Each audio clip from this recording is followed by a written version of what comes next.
오늘 새벽에는 미가 선지자를 통해 주신 약속의 말씀 한 구절을 붙잡고 은혜를 구하기 원합니다.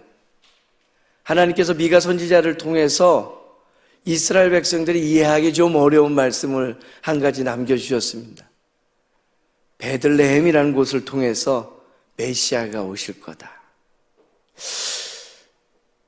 2000년이 지난 이 먼 땅 대한민국에 살고 있는 우리에게는 이 말씀이 뭐 그리 대단한가라고 여길지 모르겠습니다.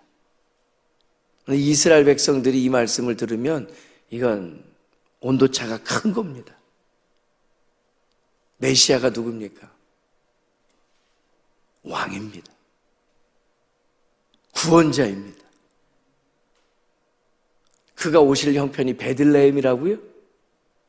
이스라엘 지리를 알고 이스라엘의 역사를 알면 하나님 그건 좀 무모한 것 같습니다 라고 얘기할 것 같아요. 오늘 우리가 그걸 좀 이해하려면 마치 말구 위에 예수님이 태어나는 장면을 떠올리면 됩니다. 사람이 아이를 낳아도 말밥통에는 태어나지 않습니다. 그런데 약속된 구원자가 이 땅에 오시는데 명문 가문이 아닌 이스라엘 백성들이 누가 들어도 알만한 도시 중심이 아닌, 아니 다 떼어놓더라도 그들이 예배하는 예루살렘 성전이 있는 곳이 아닌 곳에서 태어난다? 이건 좀 뭔가 미숙한 것 같습니다. 그런데 하나님께서 미가 선지자를 통해서 메시아가 오실 건데, 내가 약속한 구원자가 올 텐데 베들레헴이야 라고 들려주는 거예요. 미가 선지자가 활동하던 시대도 이스라엘 백성들은 굉장히 어두운 시절을 보내고 있었습니다. 정치적으로 영적으로 매우 짙은 어둠이 깔려있는 형편이었습니다. 남북이 나눠져 있지요. 북이스라엘은 이미 무너져가고 곧 망할 처지였습니다. 남유다 역시 강대국의 위협 속에서 흔들리고 있었던 시절이에요. 그 어둠 한가운데 소망을 주셔야 되는데 너무 작고 미비한 거예요. 아직 언제 오실지에 대한 이야기도 없는데 오시는 장소가 너무 작고 초라한 거예요. 과연 그 땅에 오시는 분이 이 온 나라를 다스릴 수 있을까? 알만한 이스라엘 백성들은 갸우뚱할 만한 약속입니다. 그런데 하나님께서 미가 선지자를 통해서 뚜렷하게 들려주셔요. 이스라엘을 다스릴 자가 베들레헴에서 나올 거야. 그의 근본은 상고에, 영혼에 있어. 도대체 이 말뜻이 무엇인지 오늘 이 새벽 말씀의 은혜를 좀 더 누려보고자 합니다. 첫째, 하나님께서요 자꾸 보잘것없는 베들레헴에서 구원을 시작하시겠다라는 말씀을 하십니다. 베들레헴 에브라다야, 너는 유다 족속 중에 작을지라도 베들레헴은 크고 화려한 도시가 아니었습니다. 예루살렘처럼 성전이 있는 중심지도 아니었고요, 그저 작은 촌락에 불과했어요. 하나님께서 미가 선지자를 통해 말씀하실 때도요 크다고 말씀하지 않으셨어요. 비록 작을지라도 작고 초라한 형편을 불리는 도시임을, 촌락임을 말씀해 주십니다. 그러나 하나님께서 바로 그곳을 택하셔서 다윗을 세우셨고요, 그리고 마침내 메시아를 보내시겠다고 지금 약속하시는 거예요. 베들레헴은 그런 땅입니다. 여전히 사람들은요 크고 화려한 것을 주목합니다. 성탄이 되면 어떻게든 눈에 띄려고 큰 불을 밝히고 큰 나무를 세우고 화려한 조명을 달아요. 그래야 사람들이 쳐다보거든요. 내가 힘이 있어, 내가 영향력이 좀 있어, 그래야 사람들이 좀 모여들거든요. 우리의 관심은 그렇습니다. 그런데 하나님께서 종종 자꾸 보잘것없는 곳에서도 아무도 주목하지 않는 자리에서 구원의 역사를 시작하시더라라는 거죠. 베들레헴이 바로 그 대표적인 자리입니다. 여러분, 우리의 삶에도 베들레헴과 같은 영역이 있지는 않습니까? 남들 눈에는 초라해 보이는 자리들이 있어요. 아니요, 다른 사람의 시선이 아니더라도 나 자신도요, 별것 아니라고 여기는 일상이 있습니다. 내가 감당하는 작은 섬김, 작은 직분, 때로는 아무도 알아주지 않는 새벽의 이 자리도 말이에요. 그런데 하나님께서 말씀하시는 거예요.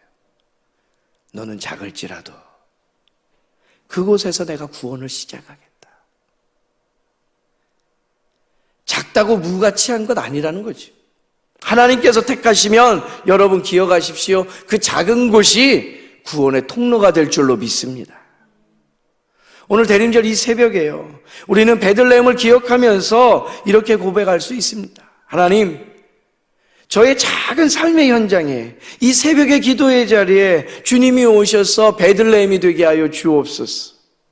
남들이 보기에 보잘것없고 내가 설명하기 구차한 것 자리에서도 주님이 오시면 하나님의 역사하시는 자리가 될 줄로 믿습니다.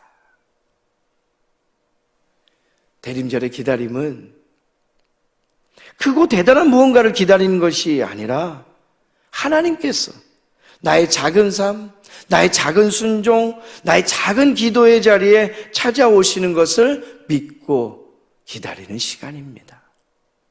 오늘 우리의 작은 베들레헴을 통해 하나님께서 일하실 것을 믿고 기다리는 우리 모두가 되기를 간절히 소망합니다. 두 번째는요, 오늘 말씀을 통해 우리가 확인할 수 있는 건 베들레헴에 나실 이는 영원부터 계신 참된 왕이시라는 거예요. 본문의 그 짧은 말씀의 후반절을 다시금 보십시오.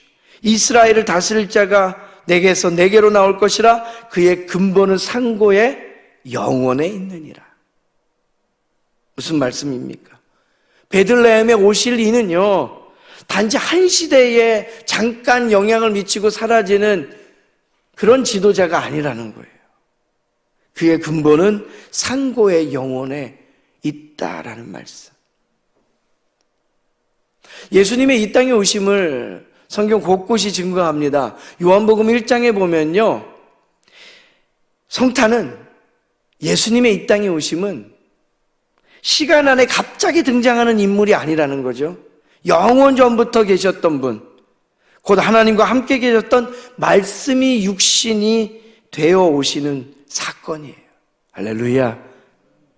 겉으로 보면 한 아기가 태어난 것, 아주 지극히 평범한 사건이지만 실상은 영원하신 하나님, 그 하나님께서 인간의 시간 속으로, 역사 속으로 들어오시는 전 우주적인 사건이 되는 거죠. 말구에 오시는 이, 아주 작고 초라하고 연약해 보이지만 그 아기가 만왕의 왕이요 만유의 주가 되신다라는 거예요. 그러니 이제 우리에게 대림절은요, 도와주시는, 약간 내게 뭔가 선한 영향을 줄 수 있는 분, 시간을 보면서 잠깐 기다리는 것이 아니라 우리 인생 전체를 다스리실 왕이 오시는구나, 이것을 기다리는 거예요. 무슨 차이가 있냐면, 언제 오실까 시계를 바라보고 달력만 넘기는 것이 아니라 왕으로 오실 예수 그리스도 맞이할 준비를 내가 잘하고 있는가 돌아봐야 된다라는 거예요. 왕이 오시는데 내 마음의 자리가, 준비가 어떠한지 살펴야 된다라는 거예요. 내 욕심, 내 계획, 내 고집이 내 마음의 왕자를 가득 채우고 있지는 않은가. 영원부터 계신 왕 예수님이 내 안에 오시는데, 이 새벽 그렇게 기도할 수 있어야 돼요. 주님, 제 인생의 왕자를 비워드립니다. 내게 오셔서 내 뜻보다 주님의 뜻이, 내 계획보다 주님의 계획이, 내 고집보다 주님의 말씀이 다스리게 하옵소서. 이러한 한날을 살아내는 저와 여러분 되기를 간절히 소망합니다. 하나님께서 구원을 이루시고 그리스도의 형상을 조금씩 닮아가게 우리의 삶을 이끌어 가십니다.